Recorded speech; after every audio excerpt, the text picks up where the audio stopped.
Welcome to the Grow Your Independent Consulting Business podcast. I'm Melisa Liberman, a fellow IC and business coach.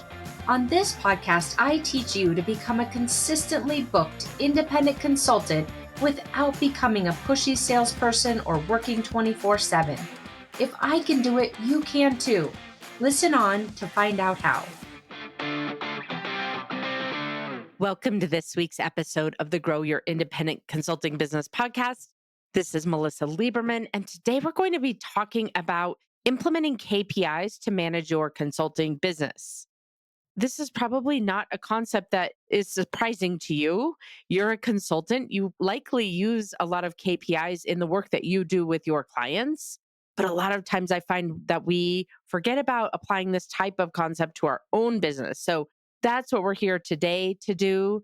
The concept of KPIs to help you to manage your consulting business and help you to get to the place where you are repeatedly achieving the goals that you set and they don't feel so far out of reach that you give up on them, or that you don't set them at all, or that you undercut yourself by setting really simple goals lower than what you are capable of achieving. So that's what we're here today to do, and talk about the way you can leverage KPIs to help you to feel more successful in your business and to support the decisions that you need to be making in your business so that you can achieve those goals that we talked about. So that's what we're here for. We'll dive into the agenda in a moment. First, I thought I would update you though. I might have mentioned to you, can't remember now, but my three boys are swimmers. I know I've told you that, but we just had we're in the championship season right now of short course, which are basically half the size of an Olympic size pool, like a normal pool that you would see at most rec centers or high schools or gyms, that type of thing. So anyway, we're in the championship season. All three boys have qualified for our Colorado State Championship meet, and also one that's called Silver State, which is one level basically below the state meet. So last weekend we had the state meet, and I'm so excited. My oldest, who's 14, he's been working on this goal since September, trying to get to the place where he swims less than a 1:03, 1 minute and 3 seconds in a 100-yard breaststroke race. And every week, every meet since September, he's either basically just taken off a little bit of time, or kind of around the 1:04 mark, or even added time. And it's been super frustrating for him, but he just did it. He did it at the state meet. He got a 1:02, and now he gets to go to Utah for a regional meet. So it's really exciting. And I share this with you. Number one, I'm proud of him. And I'm also proud of the other two. They both accomplished some really impressive personal goals, including the 9-year-old who swam a 200 butterfly, which is basically 8 legs of a butterfly, which is crazy. I can't even swim probably one stroke of that. It's really hard. Anyway, I'm sharing this with you though, because so easy to get discouraged and to think that some goal that we've set isn't for us, or that we won't be able to accomplish it. And you know this. I know for sure you've lived your life and set goals and achieved some and not achieved others, maybe gave up on the idea of setting goals. And I just want to use this opportunity to remind you that there's nothing wrong with setting a goal and it taking a while to achieve it. If you keep at it and trying to figure out and test out different ways of accomplishing it, you'll get there, just like my son did, Ryder. So anyway, that's what's happening here. Lots of swimming at the moment, like usual, but it's kind of in more intense season right now with all of these championship meets. In fact, I'm headed off tomorrow to that Silver State meet. So anyway, without further ado, let's dive into this concept of leveraging KPIs to manage your consulting business. The agenda for today, we're going to talk about what I typically see for consultants. I love to start off with this because sometimes we think we're the only one, quote unquote, doing it wrong, or we're the only one who hasn't implemented something, or we're the only one who's feeling behind or out of control.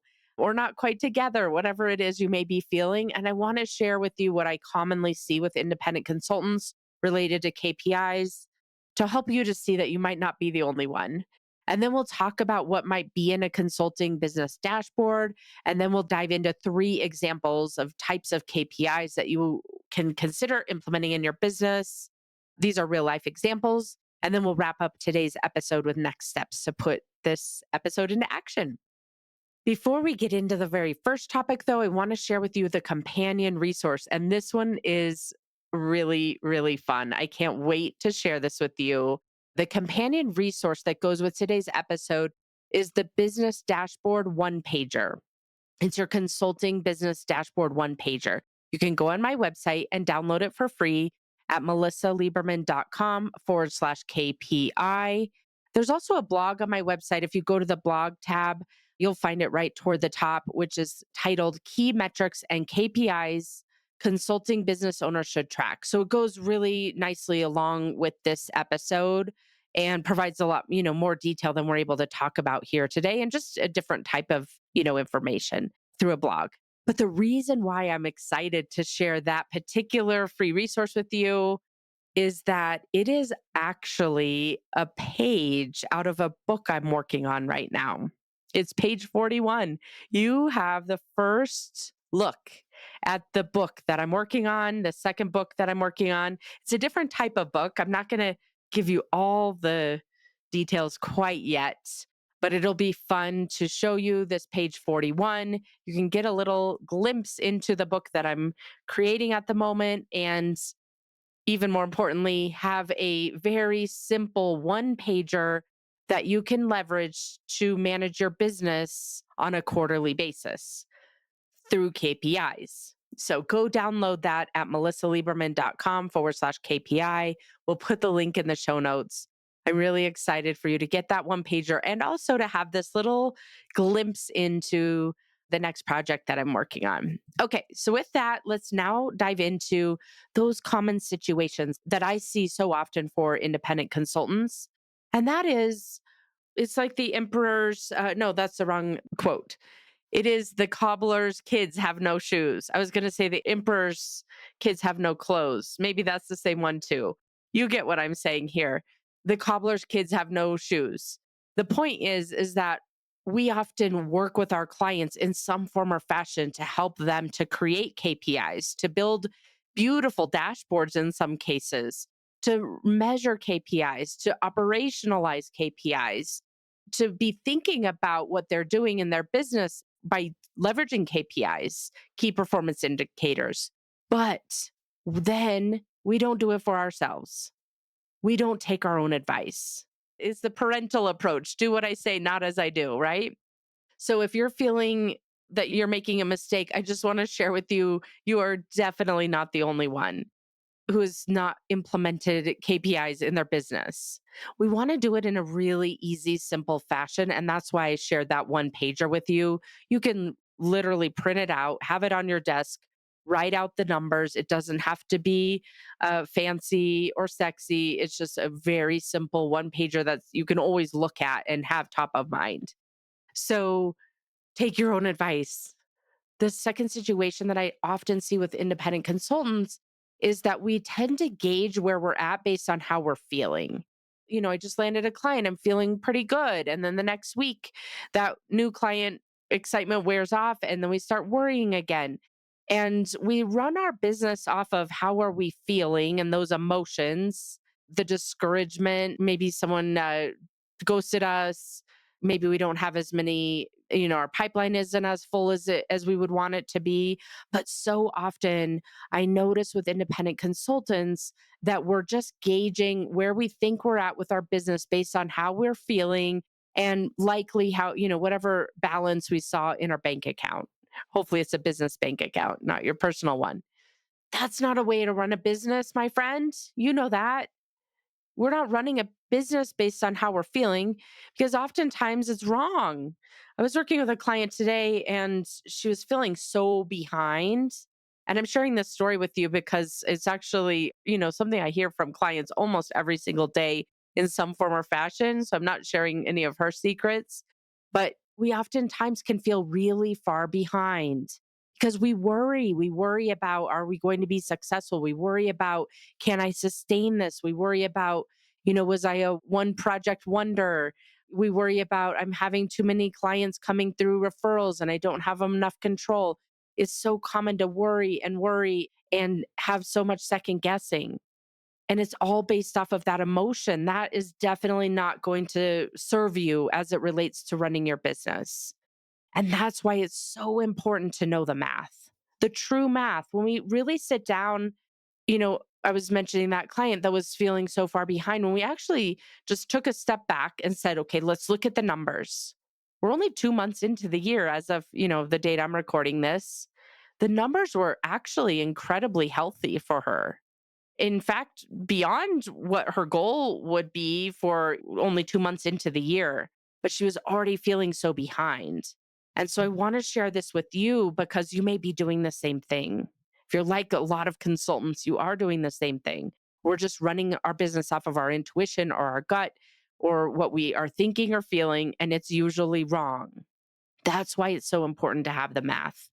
It's so important to know the truth so that you can then make decisions off of it and know where to focus and prioritize and what's working and what might not yet be working and how you want to address that. But without the cold, hard facts, and sometimes we don't want to face them, but without the cold, hard facts, it's really difficult to run a business. Okay, I've not told you anything yet that you don't know, but hopefully this is a really good reminder that it's incredibly important to set up KPIs to run your business so that you can see the truth and then make decisions from there. So that's the solution we want to be implementing is building out a business dashboard for you. As I mentioned, I give you an example that you can go download. It's on my website, melisaliberman.com/KPI. And on there, you're just picking, I have room for 7 KPIs for you to track. I wouldn't do many more than that. And you may even choose to do fewer, maybe three critical KPIs that you want to be tracking. Start small and then figure out what you might want to add. Let's talk about some examples or what might be on that dashboard. And it's set up in a way when you download that one pager, it's set up in a way for you to be able to pick what you want to track, set your targets, and then track on a week by week basis what the actuals are, and then the variance. And then you want to be, evaluating that, figuring out why is there a variance? Why is there a positive variance? For example, you will have positive variances. What are you doing that's working really well? Do more of that. You might have a negative variance. Is that a problem? And why do you think you have a negative variance? And what might you test to do, to get a different result? Looking at the data and the trends, week over week is incredibly important. And that's what that one pager will do for you. Okay, so let's first talk about the first KPI, the type of KPI that you want to be tracking. It's likely your financials. This is not you looking at your business bank account once a week. This is not even you looking at QuickBooks necessarily or Zero or whatever you're using for your financials. This is you tracking a KPI so against a target so that then you can evaluate what's working and what's not working and what you want to shift or do differently, test differently. So, examples of KPIs for financials would be things on a weekly basis, for example, or monthly basis. Revenue booked. How much revenue did you close in that quarter? And then setting a target and then knowing what the actual is. On a monthly or even weekly basis, you might want to track the invoiced amount or the cash projected or the cash received. Those are a couple of examples of what you might be tracking from a financial perspective so that you can assess your company's financial health and guide your decision making processes. Again, I cannot tell you how many times I talk with consultants and they tell me things are not working, they're frustrated, they are even considering going back to corporate where it feels more secure. And I say, okay, first let's start with the math. Where are you at? And I ask them some simple questions. How much revenue have you booked? Are clients paying you on time? What's in your pipeline? What's the value of your pipeline? And almost always the news and the answer that I get back is better than what the consultant thought it would be. And so that's why for you, we really want to make sure that you're tracking these financials, even if you're a consultant, like some of us who don't want to really look at the numbers. A lot of times we avoid those numbers because they make us feel overwhelmed or stressed out or worried. And so we avoid them. And then we don't even realize what's going well. I don't want that for you. I don't think you want that for you either. So rip off the band aid and start tracking these financials in a way that you'll actually look at them instead of buried somewhere in QuickBooks, for example, just a one pager for your KPIs so that you know what's happening in your business and you've got the accurate information and you're not making up stories in your mind that are causing you to make priorities and make decisions off of false information. Okay, KPI number two, the next type of KPI is related to your pipeline. What does your pipeline look like or your lead gen process look like? The key performance indicators related to the health of your pipeline are the second most important category that you'll want to be tracking as an independent consultant. With my clients, we put in something in place called the business development formula. This is a formula that you can leverage to figure out, okay, what is my overall goal from a revenue perspective and from a number of engagements perspective for this quarter, for this year, for example. And then by really digging in and figuring out what your close rate, what your estimated close rate would be, how many conversations you believe it will take to create a lead. There's some of those types of metrics we can get to the place where we figure out, okay, these are the number of leads that I need on a weekly basis to fill my pipeline. These are the number of prospects I need to be talking to on a weekly basis to fill my pipeline to the point where it supports my revenue goals, as an example.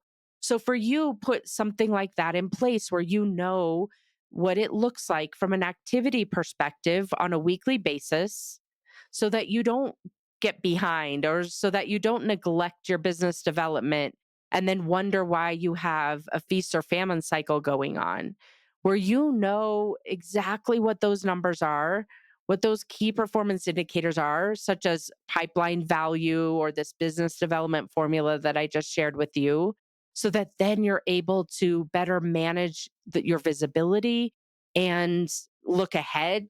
Perhaps you're generating too much demand, and what are you going to do with that? So that you've got really good, solid solutions for that excess demand.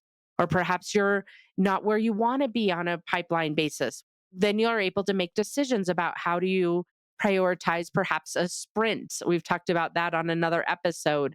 We'll put the link in the show notes about lead gen modes. But it will tell you, okay, it looks like your pipeline value lower than you want it to be to support your goals. Let's spend the next 30 days on a sprint, for example. That's why you have this data. That's why you're tracking this data on a weekly basis so that you're able to make those types of decisions for yourself proactively and not put yourself in a bind. Again, you can be tracking this on that business dashboard PDF that you can download, or I've set up the one page CRM configuration guide so that you can track this type of data as it relates to your pipeline. So if you want to track it in a more automated fashion, personally, I do both. I track it in one page CRM and also on a piece of paper, just because I like having kind of those two modes to be able to look at. You can go download the configuration guide for one page CRM, which is also my affiliate link. And then it will tell you in there exactly how to set up one page CRM so that you're tracking these KPIs. We'll put the link to that in the show notes. It's incredibly important to set up some form of a KPI related to lead generation or the health of your pipeline so that you can gauge the effectiveness of your sales and marketing strategies. And then finally, a third type of KPI that you would want to consider is an operational KPI. An example of that is your utilization rate. What is the difference between the revenue generating hours that you've set aside versus what you actually did, what revenue generating hours you actually accomplished? So you've got that overall capacity that you set aside, and then what the actuals are for your utilization rate. Or you might also look at project profitability. Perhaps you've moved out of hourly based billing and now you're starting to bill off of project based pricing, for example, and you want to be tracking the profitability of that. You might put into place for the next couple of quarter or two that project profitability so that you can see what your planned amount of time was that you were spending and any other resources you might have pulled in versus the actual. And really look at the profitability, both by way of your time and any other resources or expenditures that you've made on behalf of that project to look at the overall profitability. Those are a couple of examples that you can look at when you start thinking about your operational KPIs. You want to be thinking about what are the KPIs that best match up to setting you up to accomplish the goals that you've set for this year. Perhaps you've got a revenue goal, so you want to be tracking those financials. Likely you do have a revenue goal. If you don't have one, then you should. You might also have a goal of having better balance in your life and not working so much. So, designing a KPI around that so that you can be tracking it versus just kind of gauging based on how tired you feel at the end of the week or how many hours you worked that week. You want to be setting up your dashboard in a way that aligns those KPIs back to the goals that you've set for yourself and your business. So that gives you three KPI examples and categories of examples that you can be leveraging for your overall consulting business dashboard. You can also go back, as I mentioned, go download the business dashboard one pager at melisaliberman.com/KPI. And then you can also go read that blog. If you go to my website and click on blog, you'll find it toward the top. The title is Key Metrics and KPIs Consulting Business Owners Should Track. And so for you, as we wrap up today's episode, to put this into action, go choose one KPI to get started or two KPIs to get started, and then build your dashboard. Use the head start that I just shared with you, or build your own, whatever makes sense to you, or you can use one page CRM or your QuickBooks if you're going to be in there looking at it. Make sure that it's visible, top of mind, and then put that into practice on a weekly basis or monthly basis to capture that data, evaluate the variances, and make decisions about what you're going to test and iterate and evaluate to get yourself to the place where you are hitting the goals that you set and have dialed in the way that you're managing your business. Lastly, I will recommend to you if it feels like this is something that's really valuable to you and you're struggling to put it into place, whether you know you need to do it and you just haven't gotten around to it, or you're not quite sure how to put all of these moving parts into place, reach out and get help. You can book a call with me at consultmelisa.com and we can talk about your specific situation and determine if coaching would be a good next step for you to help you to achieve your goals and create a more repeatable, predictable, and sustainable consulting business. So I look forward to seeing you on my calendar, and I will talk with you again next week. Take care. Thanks for joining me this week on the Grow Your Independent Consulting Business podcast. If you liked today's episode, I have 3 quick next steps for you. First, click subscribe on Apple Podcasts or wherever you listen to make sure you don't miss future episodes. Next, leave me a review in your podcast app so other independent consultants can find and benefit too. And finally, to put the ideas from today's episode into action, head over to melisaliberman.com for the show notes and more resources to help you grow your consulting practice from your first few projects into a full-fledged business. See you next week.